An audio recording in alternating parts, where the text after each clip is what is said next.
ಸಾಂತ್ವನ ಹೇಳಿದ್ರಿ, ಏನು ಸರ್? ನಾನು ನಮ್ಮ ಹಿರೇಮಠವ್ರನ್ನ ಭೇಟಿಯಾಗಿ ಅವರ ಧರ್ಮಪತ್ನಿಯನ್ನು ಭೇಟಿಯಾಗಿ ಆ ಒಂದು ಸಾವಿನ ಒಂದು ಕ್ಷಣಗಳನ್ನು ಅವರು ನಮ್ಮ ಹತ್ರ ಹಂಚಿಕೊಂಡ್ರು. ಈ ಥರ ಸಾವು ಯಾರಿಗೂ ಬರಬಾರ್ದು.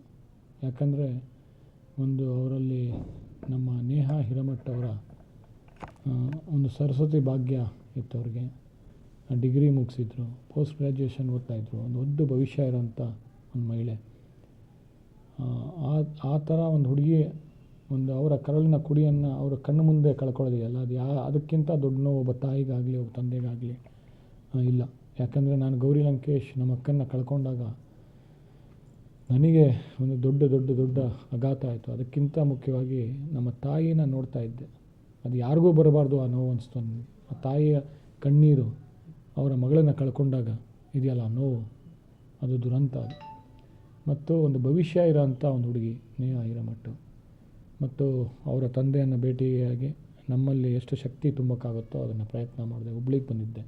ಈ ಹಿಂದೆನೂ ಹಲವಾರು ಬಾರಿ ಈ ಥರ ಘಟನೆಗಳಾದಾಗ, ದಾನಮ್ಮ ರೇಪಾಗಿ ಕೊಲೆಯಾದಾಗ ಬಿಜಾಪುರಕ್ಕೆ ಅಲ್ಲಿ ಹೋಗಿ ಅವರ ತಾಯಿ ಸಾಂತ್ವನ ಹೇಳಿ ಅವರಿಗೆ ಪಾಪ ತುಂಬ ಬಡ ಕುಟುಂಬ, ಅವರಿಗೆ ಆರ್ಥಿಕವಾಗಿ ಸಹಾಯ ಮಾಡಿದ್ದೆ. ಮತ್ತು ದೀಪಕ್ ರಾವ್, ಬಶೀರ್ ಇಬ್ಬರು ಸತ್ತೋದ್ರು ಮಂಗಳೂರಲ್ಲಿ. ಆವಾಗಲೂ ಹೋಗಿ ಅವ್ರಿಗೆ ಸಾಂತ್ವನ ಹೇಳಿ ನನಗೆ ಕೈಲಾದಷ್ಟು ಸಹಾಯ ಮಾಡಿದ್ದೆ. ಸೊ ಇವತ್ತು ನೇಹಾ ಹಿರೇಮಠ ಅವರ ಮನೆಗೆ ಬಂದು ನಾನು ಸಾಂತ್ವನ ಅಷ್ಟೇ ಅಲ್ಲ, ನನ್ನ ನೋವನ್ನು ಅವ್ರ ಜೊತೆ ಹಂಚ್ಕೊಂಡಿದ್ದೀನಿ. ಯಾಕಂದರೆ ಆ ನೋವು ಅವರ ಮನೆಯಲ್ಲಿ ಒಂದು ಭವಿಷ್ಯದ ಕುಡಿ ಕಳ್ಕೊಂಡಾಗ, ಮತ್ತು ಗೌರಿ ಲಂಕೇಶ್ ಇನ್ನೂ ಆಯುಸ್ಸಿತ್ತು ಅವಳಿಗೆ ದೊಡ್ಡ ಕನಸು ಕಂಡ್ಕೊಂಡಿದ್ಲು. ಆ ಕನಸೆಲ್ಲ ನುಚ್ಚು ನೂರಾಯಿತು. ಅದನ್ನು ಕಳ್ಕೊಂಡ್ವಲ್ಲ, ಆ ಮನೆಯವ್ರಿಗೆ ಆ ನೋವು ಗೊತ್ತಾಗಲ್ಲ, ಬೇರೆ ಯಾರಿಗೂ ಅದು ಅರ್ಥ ಆಗಲ್ಲ. ಅವರ ಕರಳಿನ ಕುಡಿಯನ್ನು ಕಣ್ಣು ಮುಂದೆ ಕಳ್ಕೊಂಡಾಗ, ಭವಿಷ್ಯ ಇರೋವಂಥ ಹುಡುಗಿ ಕಳ್ಕೊಂಡಾಗ ಆ ನೋವು ಇದೆಯಲ್ಲ, ಅದು ಯಾರಿಗೂ ಆಗಬಾರ್ದು. ಸೊ ಇದು ದುರಂತ. ಇದು ನಮ್ಮಲ್ಲಿ ಎಷ್ಟು ಶಕ್ತಿ ತುಂಬಕ್ಕಾಗುತ್ತೆ ಮತ್ತು ಅವರಲ್ಲಿ ಅದನ್ನು ಆ ನೋವನ್ನು ಅವರು ಎಷ್ಟು ಹಗುರ ಮಾಡ್ಕೋಬೋದು ನಮ್ಮ ಜೊತೆ ಮಾತಾಡಿ ಅದನ್ನು ಪ್ರಯತ್ನ ಮಾಡಿದ್ದೀನಿ. ಮತ್ತು ನಮ್ಮ ಕಡೆಯಿಂದ ಏನು ಸಹಾಯ ಆಗಬೇಕು ಹಿರೇಮಠ ಸರ್ ಅವ್ರಿಗೆ ಮಾತಾಡಿದ್ದೀನಿ. ಸೊ ಇದೊಂದು ದುರಂತ. ಇದು ಈ ಥರ ಆಗಬಾರ್ದು. ಯಾರೇ ಹುಡುಗರು ಈ ಥರ ಒಂದು ಕೃತ್ಯನ ಮಾಡಿದಾಗ ಅದನ್ನು ಖಂಡಿಸಬೇಕು, ಅವ್ರಿಗೆ ಶಿಕ್ಷೆ ಆಗಬೇಕು. ಮತ್ತು ಹಲವಾರು ಮಹಿಳೆಯರು ಇವತ್ತು ಬರೀ ಕರ್ನಾಟಕದಲ್ಲಷ್ಟೇ ಇಡೀ ದೇಶದಲ್ಲಿ ಈ ಥರ ಅನುಭವಿಸ್ತಾ ಇದ್ದಾರೆ. ಅದು ಡೆಲ್ಲಿನಲ್ಲಿ ಒಂದು ಬಸ್ಸಲ್ಲೇ ಆದಾಗ ನಿರ್ಭಯ ಕೇಸು, ಅದೂ ಅಷ್ಟೇ. ಆ ಥರದ್ದು ಹಲವಾರು ಕೇಸ್ಗಳು ನಡೀತಾನೆ ಇದೆ. ಎಲ್ಲೋ ಇದಕ್ಕೆ ಅಂತ್ಯ ಇಲ್ವಾ ಅನಿಸುತ್ತೆ.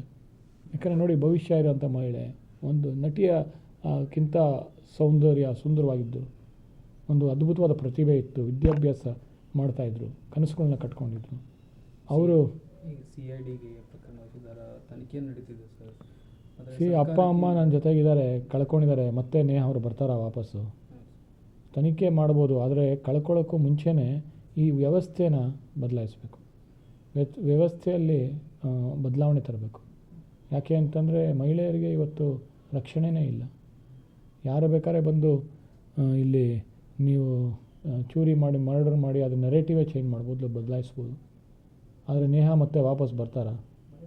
ಇದು ಒಂದು ವ್ಯವಸ್ಥೆ ಬದಲಾಗಬೇಕು. ಇಲ್ಲಿ ನಾನು ಯಾವುದೇ ರಾಜಕೀಯದ ವಿಷಯ ಆಗಲಿ ಮಾತಾಡೋಕ್ಕೆ ಬಂದಿಲ್ಲ. ಅವ್ರಿಗೆ ಧೈರ್ಯ ತುಂಬಿ ಅವ್ರಿಗೊಂದು ಸ್ವಲ್ಪ ಶಕ್ತಿ ನೀಡಿ, ಮುಂದೆ ನಮಗೇನು ಸಪೋರ್ಟ್ ಬೆಂಬಲ ಬೇಕೋ ನಾವು ಇದ್ದೀವಿ ಅಂತ ಹೇಳಿ.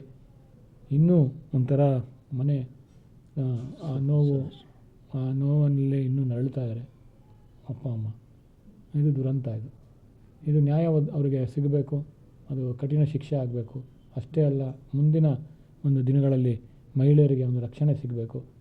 ಮಹಿಳೆಯರು ಯಾವತ್ತು 12 ಗಂಟೆ ರಾತ್ರಿಯಲ್ಲಿ ಒಬ್ಬಂಟಿಯಾಗಿ ಸುರಕ್ಷಿತವಾಗಿ ನಡೀತಾರೋ, ಮಹಾತ್ಮ ಗಾಂಧಿ ಹೇಳ್ದಂಗೆ, ಅದು ಅವತ್ತಿನ ದಿನ ಎಲ್ಲ ಈ ತಂದೆ ತಾಯಿಯಂದಿರಿಗೆ, ನಮ್ಮಂಥವ್ರಿಗೆ, ಮಹಿಳೆಯರನ್ನ ಕಳ್ಕೊಂಡಿದ್ದವ್ರಿಗೆ, ಅಕ್ಕಂದಿರನ್ನ ಮಗಳನ್ನು ಕಳ್ಕೊಂಡಿದ್ದವ್ರಿಗೆ ನೆಮ್ಮದಿ ಸಿಗುತ್ತೆ. Thank you.